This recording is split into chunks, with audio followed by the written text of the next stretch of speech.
Bienvenidos y bienvenidas a Enclave Mediática en este día miércoles 24 de agosto del año 2022. Empezamos.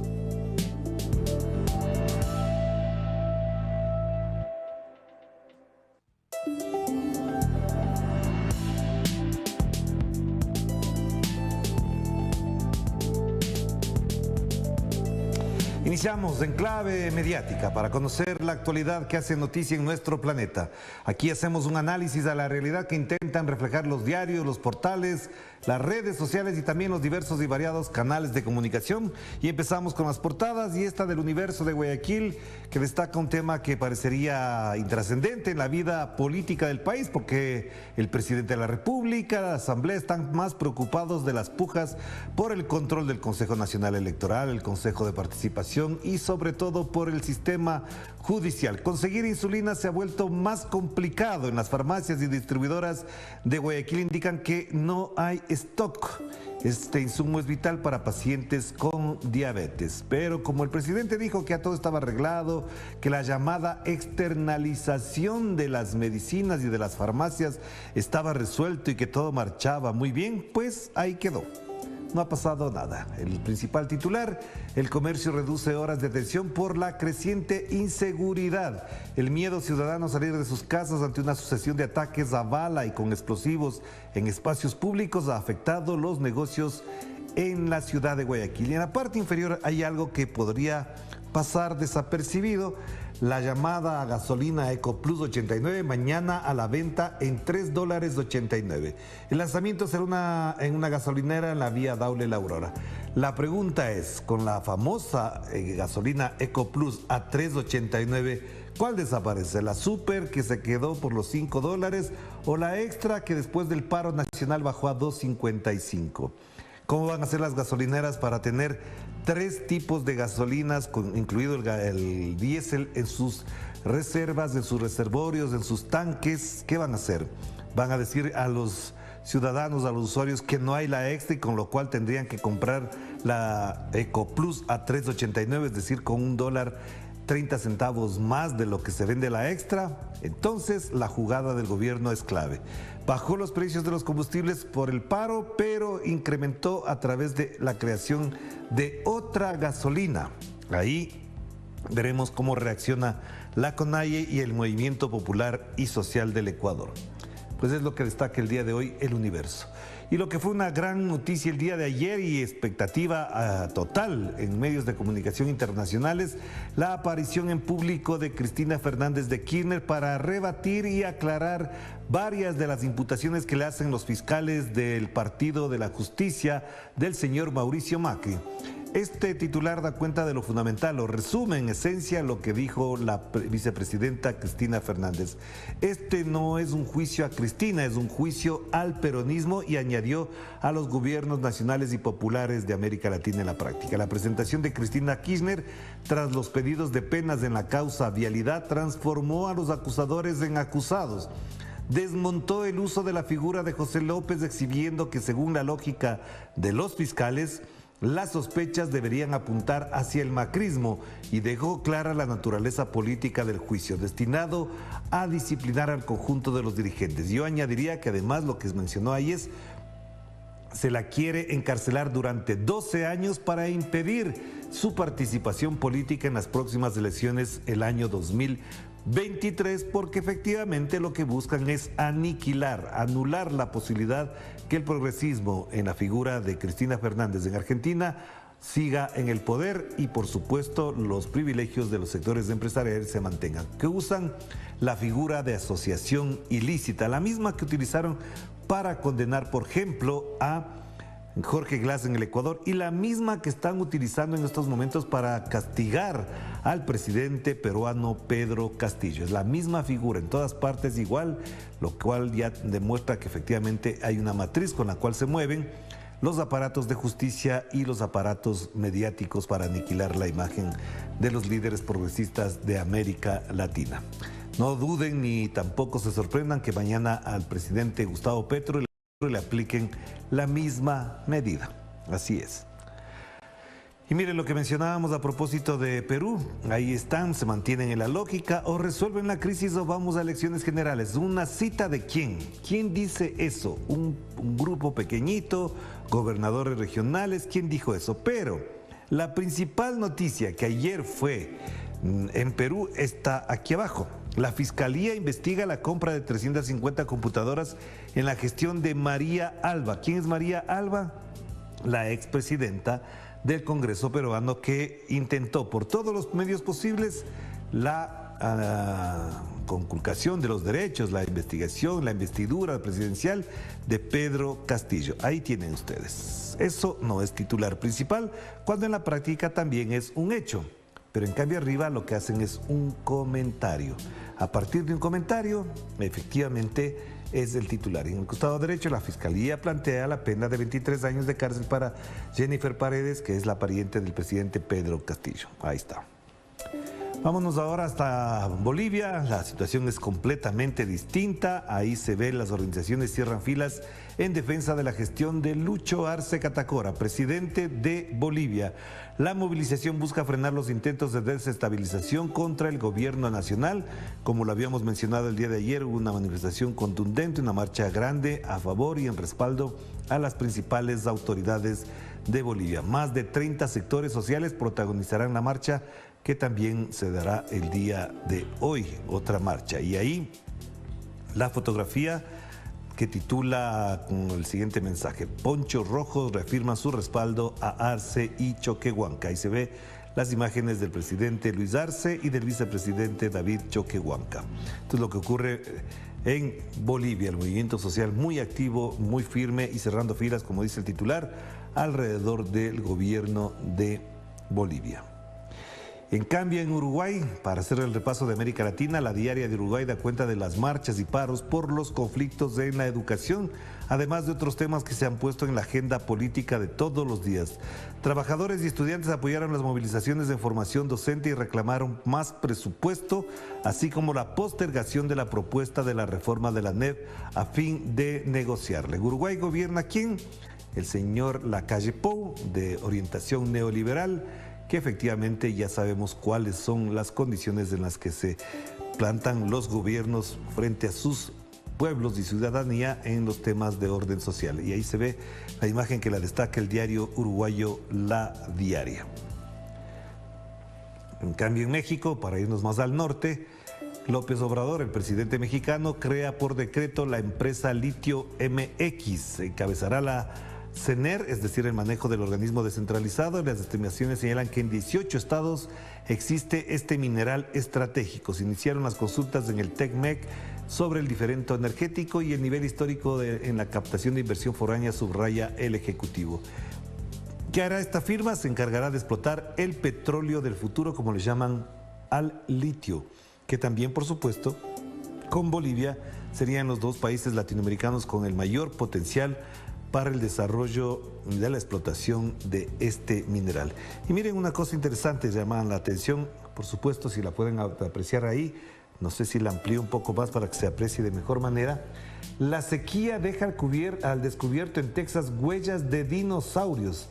Esta es una fotografía que circuló mucho en redes sociales, se aprecia ahí un río prácticamente seco y los vestigios de los reptiles son visibles en el lecho de seco de un río en el parque cercano a Dallas. Fíjense en esa imagen que llamó la atención, por supuesto, en varios espacios de análisis de la situación de la sequía que se vive en Texas, en Estados Unidos y frontera también con México.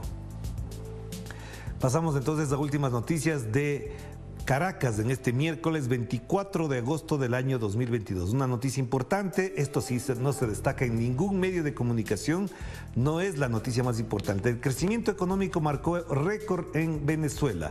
El PIB, el Producto Interno Bruto, creció 17,04% en el primer trimestre, la mayor cifra en América Latina. ¿Qué más dice la información? Que además habría que comparar con los demás países que han criticado notablemente a Venezuela. El Banco Central de Venezuela prevé un crecimiento aún mayor en el segundo trimestre de 18,07%. Durante una reunión en el Consejo Nacional de Economía, el presidente Nicolás Maduro dijo que propondrá a Gustavo Petro crear una zona económica especial en la frontera entre Táchira y el norte de Santander. Esta información es muy importante, pero todavía no es un hecho que se haya concretado, es una propuesta. Lo que sí es cierto es que el crecimiento económico previsto por la CEPAL, que deberían haberlo añadido a esta nota, al menos en la portada como un cuadro importante, la previsión del crecimiento económico de Venezuela para este año 2022 es del 10,7%.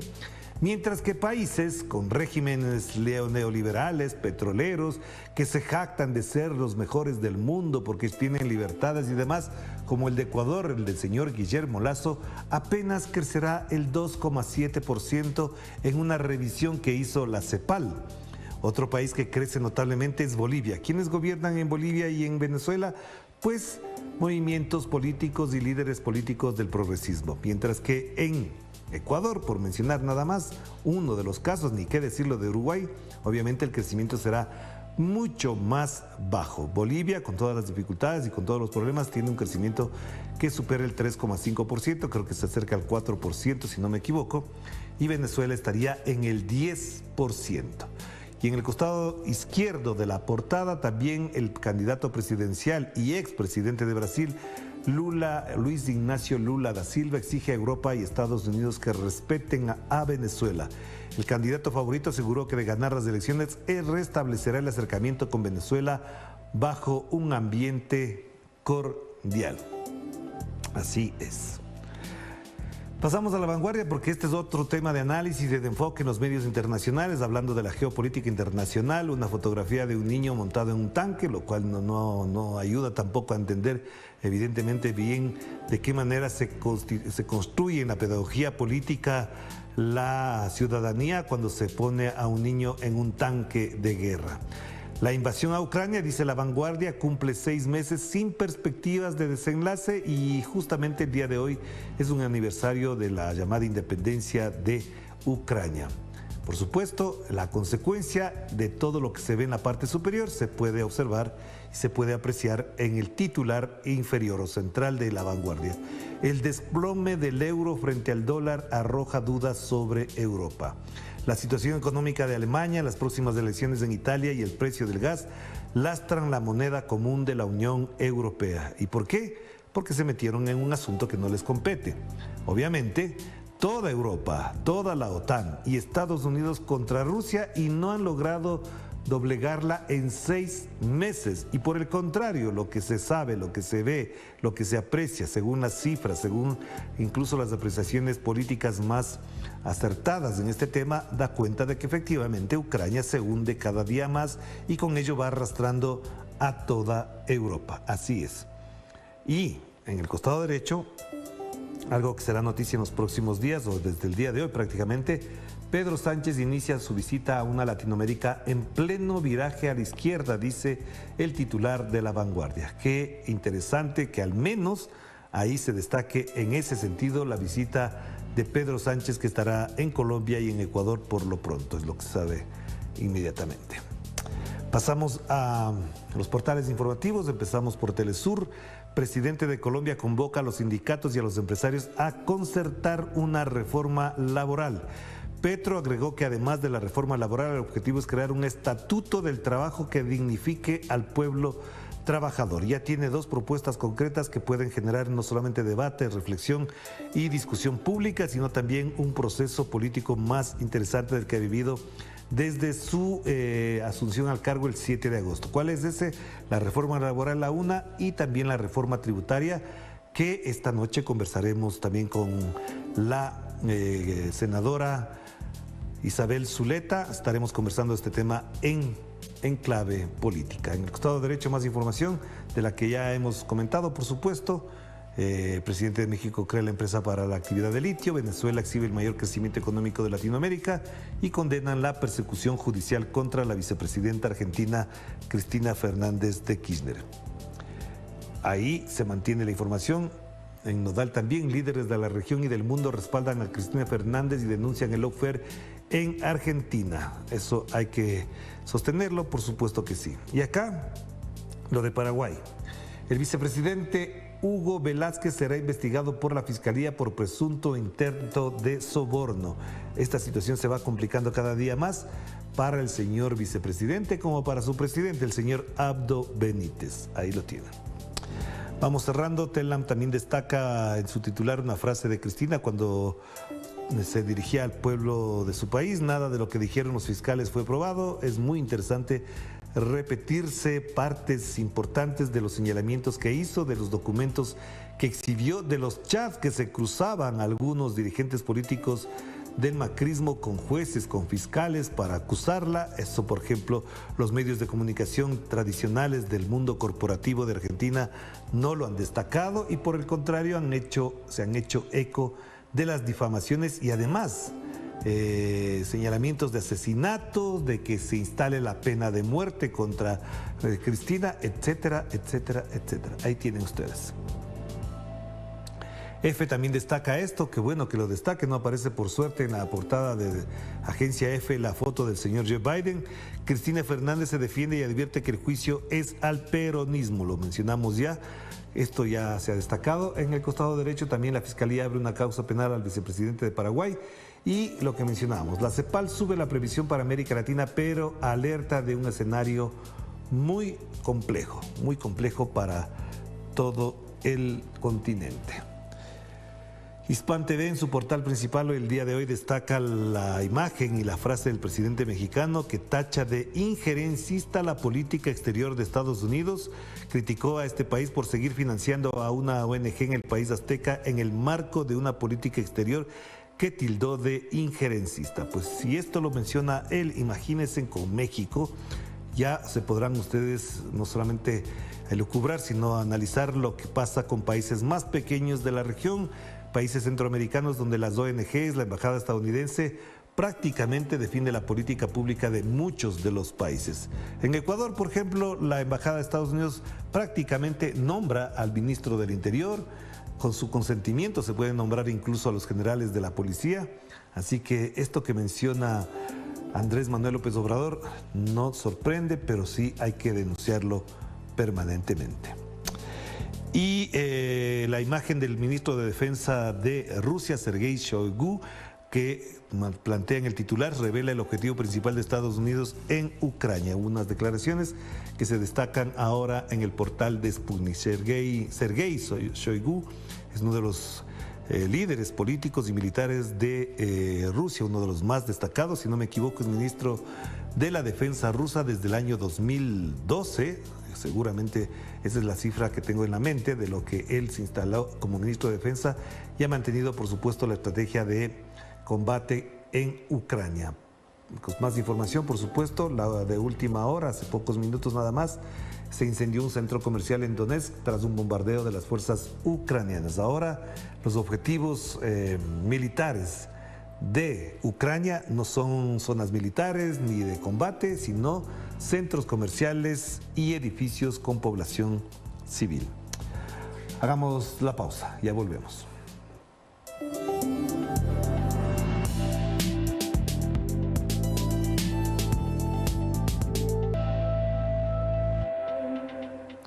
Regresamos, estamos con ustedes con Enclave Mediática, el programa de Telesur que hace un análisis del tratamiento de la prensa sobre nuestra realidad. En Brasil, la Corte Interamericana de Derechos Humanos analiza si el Estado ecuatoriano vulneró los derechos de los pueblos indígenas Tagaeri y Taromenane que viven en la zona del Yasuní, en la Amazonía ecuatoriana.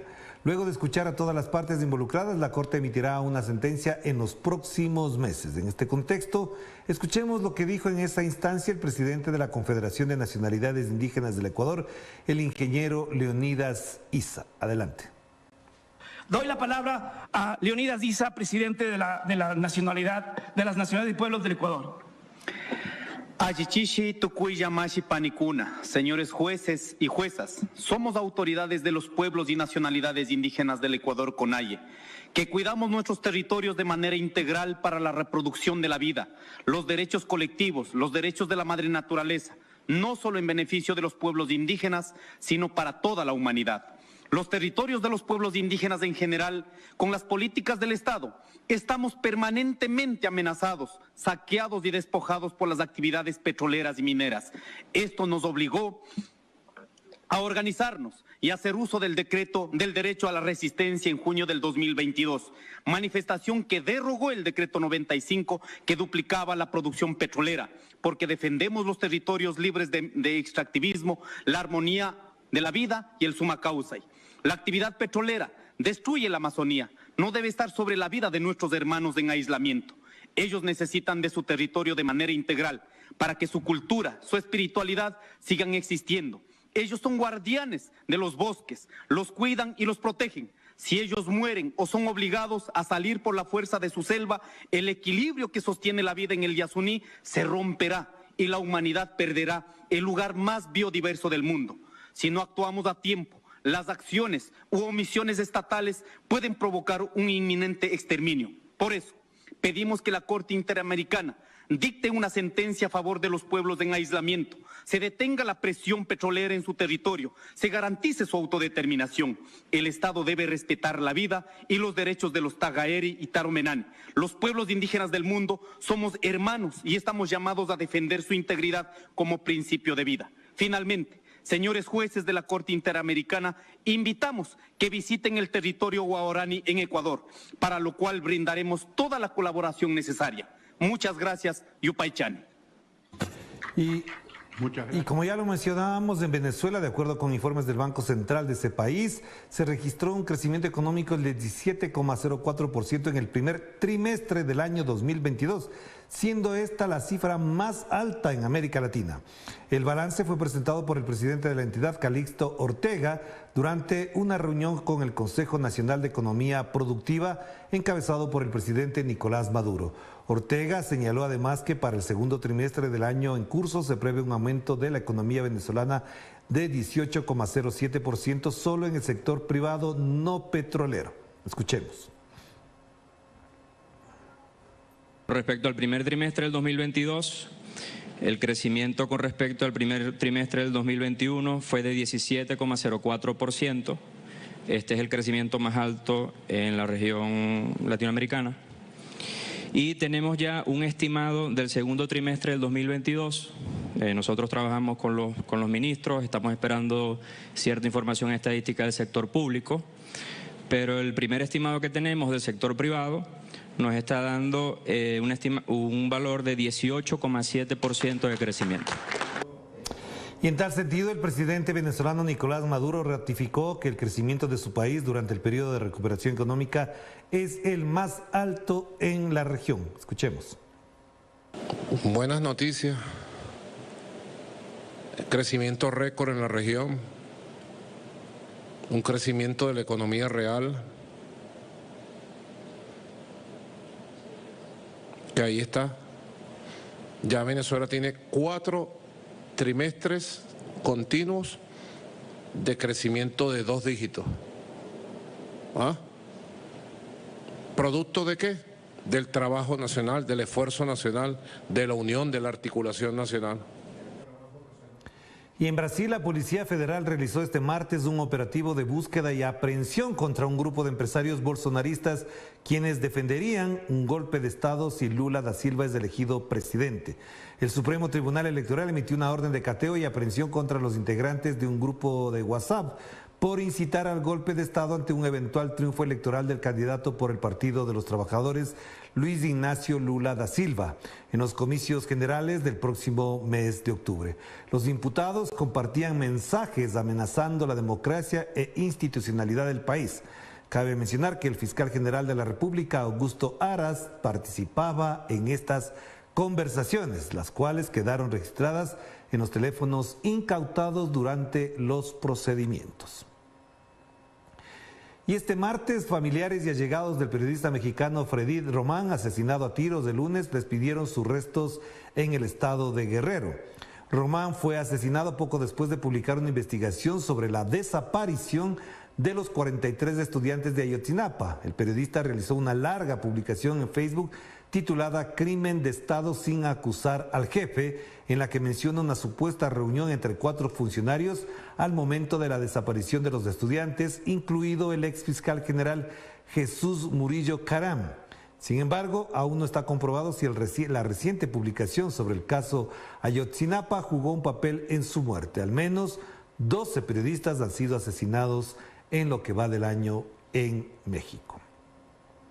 Y nos vamos al sur del continente. Allá la vicepresidenta Cristina Fernández de Kirchner recibió este martes respaldos locales e internacionales en el contexto de la denuncia de una persecución judicial por el pedido de la Fiscalía de condenarla e inhabilitarla en la causa denominada vialidad.